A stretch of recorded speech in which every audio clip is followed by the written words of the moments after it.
যে ঘটনাটির পর সৌদি পুলিশও নিজেদের কান্না থামাতে পারেনি। 4 জন পুলিশ এক যুবককে আটক করল নবী করিম সাল্লাল্লাহু আলাইহি সাল্লামের রওজার পাশ থেকে। পুলিশ কোনো কথা না বলেই সাথে সাথে যুবকের পিঠের পেছনে দড়ি দিয়ে তার হাত বেঁধে ফেলল। যুবক পুলিশদের বলতে লাগল, তোমাদের কি হয়েছে? আমি তো চোর নই, ডাকাতও নই, তবে কেন আমার সাথে এই আচরণ?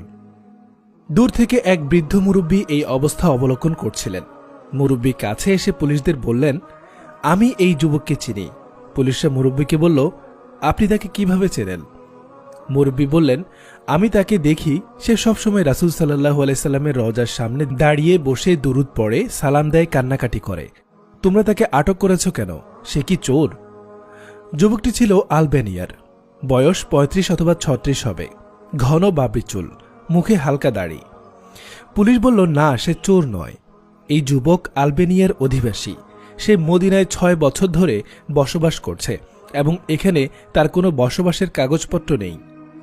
আমরা তাকে ধরে আলবেনিয়ায় পাঠিয়ে দিতে চাচ্ছি 6 বছর যাবৎ, কিন্তু প্রতিবারই তাকে ধরার পর সে আমাদের থেকে পালিয়ে যায়।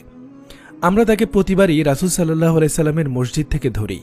এবারও তাই হলো।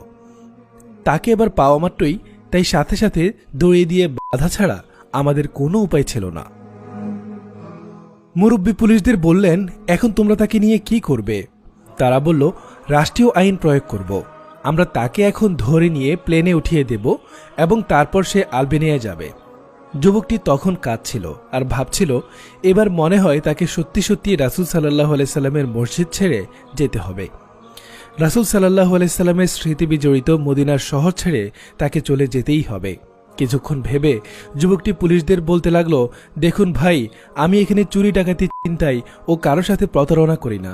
আমি এখানে এসেছি আল্লাহর রাসূল সাল্লাল্লাহু আলাইহি সাল্লামের ভালোবাসার টানে। এছাড়া অন্য কোনো দুনিয়াবি উদ্দেশ্য আমার নেই। পুলিশরা বলল, না, এটা গ্রহণযোগ্য কথা নয়। আপনাকে অবশ্যই দেশে ফিরে যেতে হবে। বহিরাগতদের রাষ্ট্রীয় আইনে এখানে থাকার সুযোগ নেই। পুলিশরা যুবককে নিয়ে মসজিদে নববী থেকে বের হয়ে গেল। যুবক প্রতিমধ্যে তাদের বললেন, আমার একটা শেষ অনুরোধ রাখবেন? পুলিশরা তার অনুরোধ শুনলেন এবং সুযোগ দিলেন। যুবকটি তখন সবুজ গম্বুজের দিকে তাকিয়ে আবেগতাড়িত হয়ে আরবিতে একটি কথা বলল, যার বাংলা অর্থ এমন, ইয়া রাসূলুল্লাহ, আমাদের মধ্যে চুক্তিটা কি এমন হয়েছিল? হে রাসূল সাল্লাল্লাহু আলাইহি সাল্লাম, আপনার প্রতিবেশী হব, তাই আমি আমার দোকান, ব্যবসা, মা বাবাকে ছেড়ে এখানে এসেছি, কিন্তু তারা আমাকে আর থাকতে দিচ্ছে না। এই কথা বলতে বলতে যুবক মাটিতে লুটিয়ে পড়ল। পুলিশরা বলেছে, আমরা ভাবলাম যুবক ইচ্ছাকৃতভাবে মাটিতে লুটিয়ে পড়েছে। সে জ্ঞান হারানোর ভান করেছে, হয়তো আবার পালানোর পায় তারা। পুলিশ সদস্যরা কিছুক্ষণ পর যুবককে মাটি থেকে টেনে উঠালো। দেখল সে সত্যিই অচেতন। মুখে পানি ঢেলে দিলেও যুবক আর নড়ছে না। তাদের একজন বলল, তার হয়তো স্ট্রোক বা হার্ট অ্যাটাক হয়েছে, এক্ষুনি অ্যাম্বুলেন্স আনো। অ্যাম্বুলেন্স এসেছিল এবং যুবককে হাসপাতালেও নেওয়া হয়েছিল। ডাক্তার তার পরীক্ষা নিরীক্ষা করার পর বললেন, আরও 1.5 ঘন্টা আগে যুবক এই পৃথিবী থেকে চলে গেছে, সে আর বেঁচে নেই। ইন্না লিল্লাহি ওয়া ইন্না ইলাইহি রাজিউন। পুলিশ সদস্যরা তখন কান্নায় ভেঙে পড়েছিল এবং বলছিল, আল্লাহর শপথ, আমরা আমাদের দায়িত্ব পালনকালে রাসূল সাল্লাল্লাহু আলাইহি সাল্লামের প্রতি তার গভীর ভালোবাসার নমুনা অনুভব করতে পারিনি।